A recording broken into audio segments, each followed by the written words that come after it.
Hello faithful viewers and welcome to the most disorganised review you're going to see on the entirety of YouTube. Yes, the Transformer that we're looking at this time is the Revenge of the Fallen Hunt for the Decepticons Voyager class The Fallen.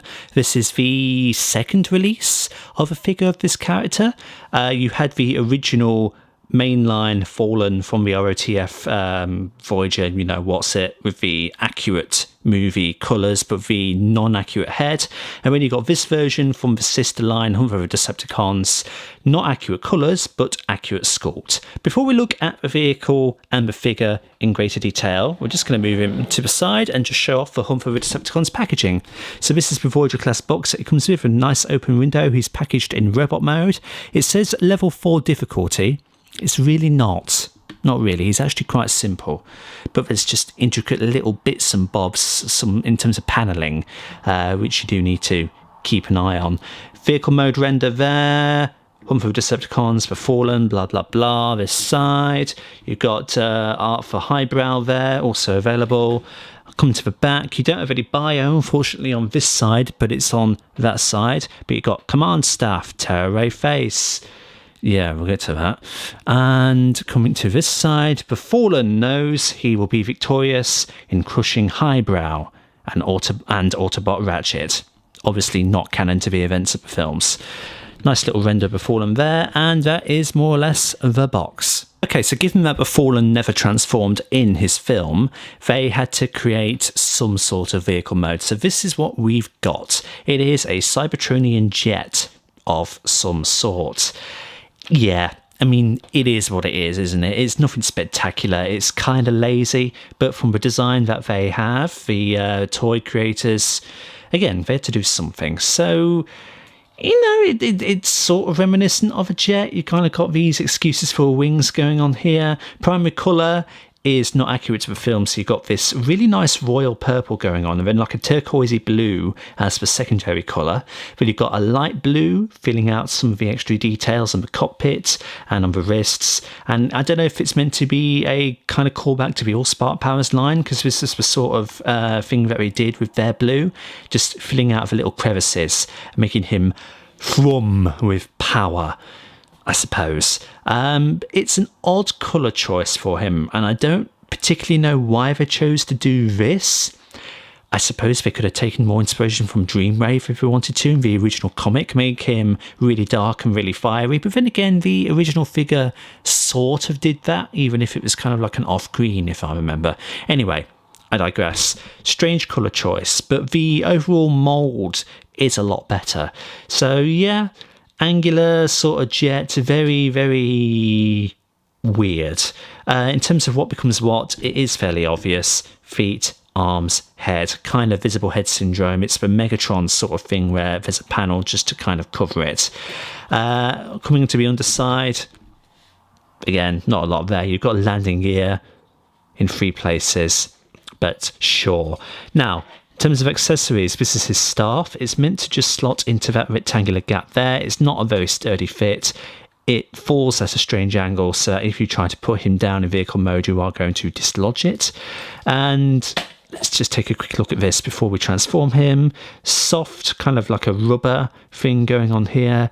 You can straighten it, push those bits in, and then you've got it in, you know, full staff mode. It's got some nice detail on it here and there, but it's a very basic kind of thing, but at least he's got this. Okay, so coming down to transformation, it is relatively simple, but there's just a few things which I'm not sure a lot of other reviewers actually accommodate for. So what we're going to do for a start is come to the legs here. Now they are meant to be tabbed in to slots on the shoulders. I've only let them catch because before preparing for this review, I actually broke one of the tabs, and there is another tab which is broken, which allows the mask to properly stay on the face. We'll cover that in a moment. So I'm just going to gently unhook the legs at the shins from these tabs on the shoulder. That's the one that's broken. This side is fortunately in one piece, but we're just going to untab it there, and we're going to rotate these under and down like so. And then we are going to rotate them out there at the black tabs in the thighs. And we're going to basically come to the middle section here, take the faceplate covering, bring that down, and then we're going to rotate this entire section 180. And then we will rotate them at the knee 180 on both legs, and then at the foot as well 180 on both legs. And there went his face. Okay, so looking at the top of the figure, I mean, you can tell we are almost done. So we are going to untab the arms, bring them up like so. And then we are going to untab him at the shoulders like so. We're just going to bring them down like this. Rotate the arms like this. Put on these really strange hinges. Rotate the wrists appropriately as well. Knock his face off as you do. Bring the arms down like so. And then in terms of like little intricate bits and bobs, you've got these little blue pieces on the arms there. There are little tabs on the underside of that one, and there's a trench on the backside of that one, to try and line that up, keeping it in place. And that just kind of fills out a little bit of gappage there. I don't know why they included it, but they did. So same thing on that one, just have that there. Let's get the faceplate bit, let's just keep that further back up, and then we've got more clearance there. So the strange part of the Fallen's design of these bits here, and they are meant to hook onto these awkward panels on the arms, and that is actually how he was in the film. His arms were attached to his torso. Now, the other annoying little thing about this figure, as I go to retrieve his faceplate and just try and stick that on, it will inevitably fall off again. He has spring-loaded feet, so that's how you get him to stand. It can be a pain in the arse, but there you go. And that, ladies and gents, when we fold them little spikes back in, that is the Fallen fully transformed into robot mode. And it's a decent robot mode, all things considered. It is a more accurate sculpt to how he was in the film. You can't fault it. Faceplate is the main thing here. It is so much more accurate than the original release, which I think was based mainly off concept art. You can see it is nice and angular, nice little kind of soft plastic rubber kind of spikes going along the side there. And as we've seen, the faceplate is removable, so if you've got an Optimus Prime, he can give him his face. And it's a nice sculpt as well. Silver face, blue optics, which is odd considering it's before and it should be red. Now, this does attach at the crest of the head there. There is also a tab on the chin. The tab is broken, hence why this keeps falling off. And the tab on the crest is not enough to keep this thing securely in place. But, you know, it does an amicable job as it is, but it just does keep falling off, unfortunately. Coming to the rest of the figure, nice angular kind of protrusions at the shoulders there. Nice beefy forearms going on. And very skeletal in nature as we go down further on the body. These connect to this. Some nice silver kind of abs going on here, kind of like snake scales almost along a lot of this. Very bony legs and very claw-like feet. Overall, really nice detail going on here. Decepticon symbol on his kneecap. The colours remain largely the same. We've got a nice fade out from the purple to the blue going on there. And overall, very nice. We had a look at the staff earlier, so we don't need to go into greater detail. We just need to demonstrate how he holds it. And there are kind of like prong bits on the insides of his hands. So if you want to try and line that up, it is not a very secure fit at all, and the staff does keep falling out, and it's very likely that I'm doing something wrong here, but I feel like this is what you're meant to do. Line that up horizontally like that, and then it's the folding of the hand which is in theory meant to keep it in place. It just doesn't. No, and I understand now why it's not holding in, because guess what? The tabs have just broken on me. This guy is very brittle, and this is one of my pet peeves about him. These flimsy little tabs stress, wear, snap off, and as you will see in the reverse transformation, his limbs like to fall off as well, especially his legs. They are held on via mushroom pegs, and they're just kind of rubbish. This figure doesn't age particularly well. So basically, because these tabs have now broken, he can't hold his stuff in either hand.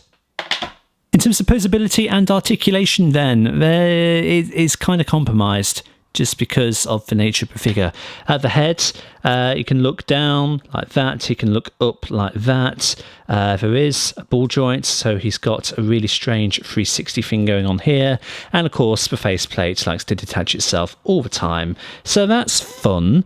At the shoulders, just trying to keep him in focus. At the shoulders, if you disconnect him from this joint here, then you open yourself up to a lot more in terms of options, even though it is technically meant to be attached. But you've got rotation right there, which doesn't go all the way around because of the back panel being where it is. So you can hoist his arms up that far, and then they can go back. Well, you can achieve 360 if you go backward, I suppose. In terms of the elbows, you've got... rip off his head because that's annoying me. You've got strange joints going on there. So you've got an over 90-degree bend. It's kind of like a double-jointed thing going on there. But then you've also got this strange swivel apparatus as well. At the wrists, you've got 360 swivel like that. And then you've got in and out. And there goes his fingers. Wow, that is a live breakage, ladies and gents. But he's falling apart live on camera. In terms of the waist, he's got a little bit of side-to-side like that. But you saw in transformation the torso can achieve 180, so in theory there is 360, but just because of how we've got back kibble, he is kind of restricted, especially if you attach the arms like that. In terms of the legs, you've got a forward kick there. You've got nothing really back kick wise because these are now blocking the way, but if we were to shift them, push that in, then you've got a better range of motion on sort of like a ratchet joint going on there. You've got a bit of inward and outward like that. At the knees, you've got 360 rotation, and then you've got kind of like a Mecha Live kind of thing going on here. So if you bend the knees, then these panels will shift. So that's all fun. And then you've got ankle rotation of 360 as well. But, you know, these like to pop off all the damn time. Articulation does feel very restricted, and considering you see this guy self-destructing on camera, yeah, if you try and move him about, he's probably just going to die on you. That's bloody broken as well. Look at this. This shin here, this has come out of its track, and it's floppy. There we go. Dear Lord, this figure is so brittle. Right, I better do a size comparison before he absolutely categorically dies on me. So, the Fallen on the left, and you've got the Studio Series Optimus Prime knockoff on the right. That's probably a more proportionate scale as to how they actually were in the film. Then you've got the Fallen with his apprentice, so this is ROTF Studio Series Megatron. And then naturally here he is with Mysterio. Okay, so to transform the Fallen back into vehicle mode, it is relatively simple. If you pan around to the back, you'll notice that this tab on this one here goes into a little trench that is cut out on the back side of this one here. Plus, don't mind his mask, it's just my copy. So you've got to try and line that up, and then really finically get these to, well, okay, that didn't line up. But you got to just try and do that so that they all fold in just like that. It's the same thing on this side. Just try and line it up until when you push it in, it just takes both panels in and this slots nice and neatly into the arm. And he's falling apart on me. Don't remove the legs. Push them back in if they decide to pop on out. And put on his mask again if it decides to fall off on you. Okay, so getting to the transformation proper. So the shoulder pads have already started going the way that we want them to do. So fold them out like that. And then unclip the arms. This is another little thing. Unclip the arms from these little spinal bits here. Just like so. Then we're going to maneuver the arms up and out of the way. Just like that, making sure he's still in focus as we go. Come to the back, let's bring down the cockpit area and let's bring down this faceplate area like so. And then rotate him 180 at the torso joint like this. and then slap all of that over his mask, like so. With the legs, we want to be rotating them inward, where the black tabs are, rotating them at the knee, and then rotating them at the ankle, like that. We'll come back to them in a mo. We're going to bring him round and we're going to look at this side of the figure. So lift the faceplate up just so you can see what you're doing and tap the shoulders into the square slots. Right there, that's one. And then that's two. And then just line all of that up like that. Bring the arms all the way back, like so. Keep these bits folded out. And then begin to double hinge the arms in, but we're not going to plug them in just yet, because what we're going to do is rotate the wrists so that the palms are now facing inward. I'm just going to remove this mask. I'll attach it again in a minute. And then we are going to fold the palms in, like so. Keep his head folded back, put the mask back on. If it wants to stay on, make sure that's all the way back, and then tab the arms at the wrists into the shoulders for our pegs. Just line up just like that. Same thing on this side, plug that in, and there we go, that's the arms all done. And then fold the faceplate back up to cover that noggin as best you can. So you kind of got that going on there, and I really hope that was in reasonable focus.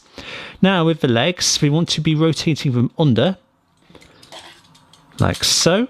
Now what you're meant to do is take those tabs there and plug them into rectangular slots on the shins. Now I'm not going to do this side because as I was playing with this figure before the review, the tab broke. And it's been reattached by super glue, but I don't want to force it in. So I'm going to just keep the legs straight.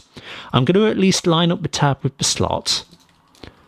And I'm just going to let it catch, but I'm not going to push it all the way in. The catch is enough, to be honest. So let's keep the legs straight. Tear off his foot as you do it, apparently. It can be quite an infuriating figure when it wants to be this thing. Keep the legs straight. Try and line it up with the tab. There we go. I'm not going to push it in because I don't want to break it. These bits here, apparently you're just meant to leave out according to the instructions. I suppose you can push them up if you so desire. Personal preference, what you do. I did check to see if there was a tabbing port underneath. There isn't, so they are meant to be on top. And then landing gear wise, we want to be coming to the underside, folding out these blue tabs here on either side. This little blue tab here wants to be out. And then in terms of weapon storage with the staff, fold it up like this. And then going to the underside of the figure, there is the rectangular slot right there. Line up the tab, push it in. It's going to sit at a very awkward angle, but whatever, that's how it's meant to be. And there you go. That is the Fallen transformed back into his vehicle mode. Okay, so what we're going to try to do with the Fallen now is something that I was inspired by in Prime vs. Prime's review of the Studio Series version of this figure, and that's basically to try and turn him into the Star Harvester. Now, we're doing it from vehicle mode because it makes the most sense, and there's not a lot that we're going to mess about here with, and we're just going to try and make this up really as we go along. So let's get rid of the staff from there, and I was just having a little play about with him beforehand just to see if it was possible, and this isn't an official mode by any means, but let's just rotate that like that, pan our camera up, let's get the feet rotated to the back so that they can provide some form of stability. Let's raise this up here to create like a little platform kind of thing, raise his mask up slightly, keeping it hidden, and then maybe let's double hinge these out to create somewhat of a platform. That mask is going to fall off. Let's hinge the arms out like that. Let's maybe take these arm guards here. Let's raise them forwards on both sides.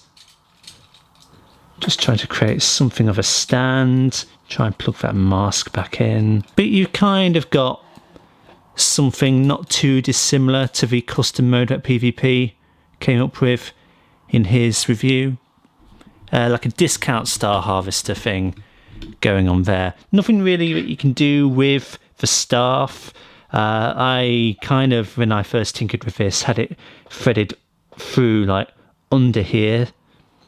So basically acted as like 2 extra spires. I suppose you could just keep it plugged in its storage if you wanted, but it's not necessary for this custom mode. If you really want, get rid of the mask, keep his head up like that, and then you can have an actual kind of command platform thing going on. Custom mode, Star Harvester. Okay, so that's been our look at the Hunt for the Decepticons version of The Fallen. So what can I say about this figure?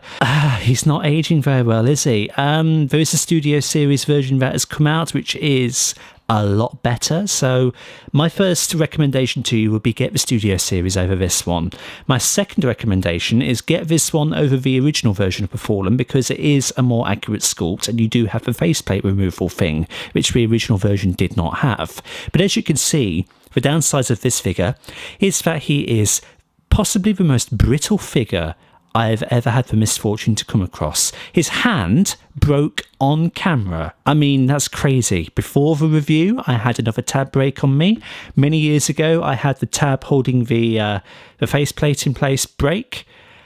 His legs like to come off all the time with little effort. He's kind of a bugger to stand because of the way that his feet are, being on springs. He is not really that fun. So can I recommend him in good conscience? Maybe not. No, I would say only get this guy if you can't get the Studio Series. It's a nice colorization. It's an odd colorization for The Fallen, but definitely get the newer one because they'll have ironed out all of these issues that this guy has, unfortunately. For the time, he was great, but he's just dying. And he will eventually, inevitably break on you. So get the newer one. Thank you everybody so much for stopping by and checking out this video. Like and subscribe if you haven't already, and share it around to help out the channel. And until the next time, see you all later.